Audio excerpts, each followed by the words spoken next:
पांचवा नवरात्र माँ स्कंद माता का होता है। इस दिन माँ स्कंद माता की पूजा की जाती है, जो ज्ञान, उर्वरता, मातृत्व और मोक्ष प्रदान करती है। माँ को पीली वस्तुएं, खासकर केले और बेसन के लड्डू का भोग लगाया जाता है।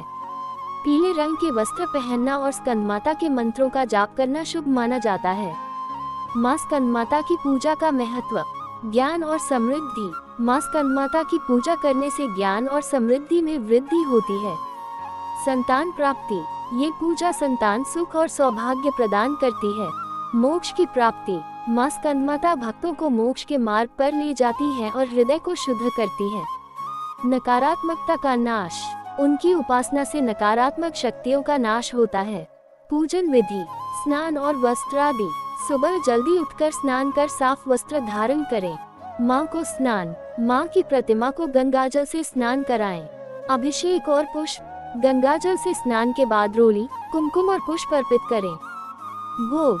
माँ को मिष्ठान, बेसन के लड्डू और 5 प्रकार के फलों का भोग लगाएं। ध्यान और मंत्र। माँ स्कंद माता का अधिक से अधिक ध्यान करें और मंत्रों का जाप करें। माँ स्कंद माता के मंत्र। या देवी सर्वभूतेषु माँ स्कंद माता रूपेण संस्थिता। नमस्तस्यै नमस्तस्यै नमस्तस्यै नमो नमः। सिंहस्नक्ता नित्यं पद्मांचित करद्वया। शुभदास्तु सदा देवी स्कंद माता यशस्विनी। 5वें दिन की व्रत कथा माँ स्कंद माता की है, जो पर्वतराज हिमालय की पुत्री पार्वती है और भगवान शिव की पत्नी है। उन्हें म नाम उनके पुत्र कार्तिकेय के कारण दिया गया है, जो स्कंद के नाम से भी जाने जाते हैं। कथा के अनुसार तारकासुर नामक राक्षस ने ब्रह्मा जी से वरदान मांगा था कि उसका वध केवल शिव के पुत्र द्वारा ही किया जाएगा।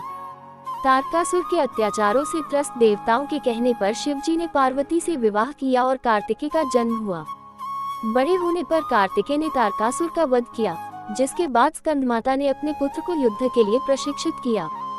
स्कंद माता की व्रत कथा। तारकासुर का वरदान। तारकासुर एक अत्यंत शक्तिशाली राक्षस था। उसने तपस्या करके ब्रह्मा जी से अमरता का वरदान प्राप्त किया था। जब ब्रह्मा जी ने उसे समझाया कि जो पैदा हुआ है उसे मरना ही होगा, तो तारकासुर ने वरदान मांगा कि उसकी मृत्यु केवल भगवान शिव के पुत्र द्वारा ही हो, क्योंकि उसे शिव के विवाह करने और उनके पुत्र होने की कोई उम्मीद नहीं थी। तारकासुर का आतंक। अमरता के वरदान के बाद तारकासुर ने पृथ्वी पर बहुत अत्याचार करने शुरू कर दिए, जिससे देवी देवता और मनुष्य परेशान हो गए। शिवजी का विवाह। तारकासुर के आतंक को समाप्त करने के लिए देवी देवताओं ने भगवान शिव से प्रार्थना की। तब शिवजी ने विवाह करने का निर्णय लिया और माता पार्वती से विवाह किया। कार्तिकेय का जन्म और स्कंद माता का रूप। शिव और पार्वती के पुत्र कार्तिकेय का जन्म हुआ, जिसे स्कंद भी कहते हैं। जब कार्तिकेय बड़े हुए और तारकासुर का वध करना था, तब माँ पार्वती ने स्कंद माता का रूप धारण किया।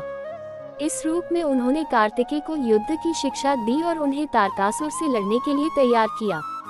कार्तिकेय द्वारा तारकासुर का वध। स्कंद माता के मार्गदर्शन और आशीर्वाद से कार्तिकेय ने तारकासुर का अंत किया और देवताओं को तारकासुर के अत्याचारों से मुक्ति दिलाई।